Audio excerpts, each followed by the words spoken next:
আসসালামু আলাইকুম। আজকে আমরা আলোচনা করব চাটুকারিতা নিয়ে। আমাদের সমাজে এমন কিছু মানুষ দেখা যায় যারা চাটুকারিতায় লিপ্ত থাকে।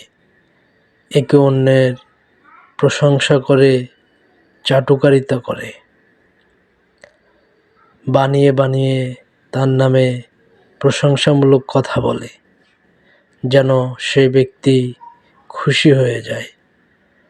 এমন চাটুকারিতা আমরা সমাজে এখন অহরহ দেখতে পাই।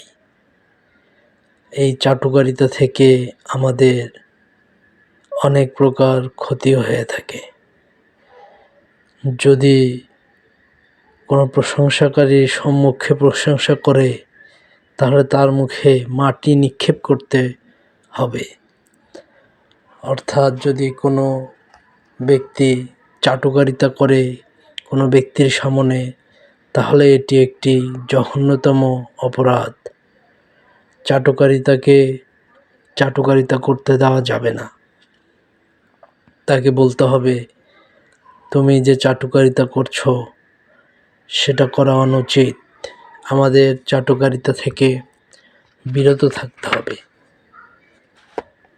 প্রশংসাকারী বলে তাদেরকে বোঝানো হয়েছে যাদের পেশাই হচ্ছে কোনো ব্যক্তি সামনে প্রশংসা করা।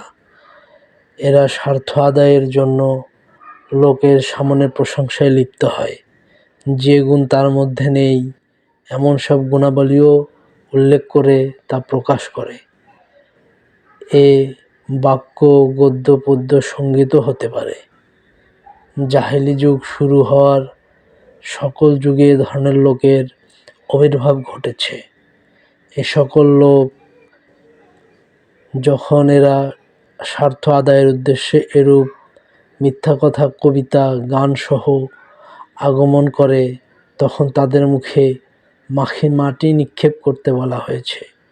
অর্থাৎ অপমানিত করে এদের উদ্দেশ্য ব্যর্থ করে দাও।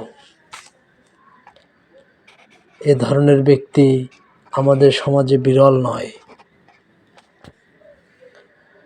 সুতরাং এই চাটুকারী ব্যক্তিদেরকে তাদের চাটুকারিতা করতে দেওয়া যাবে না। তারা যদি এরকম চাটুকারিতা করা শুরু করে, তখন তাকে থামিয়ে দিতে হবে। আমাদের ভিডিওটি ভালো লাগলে ইউটিউবে সাবস্ক্রাইব করুন এবং ফেসবুকে ফলো করুন নতুন নতুন ভিডিওর জন্য।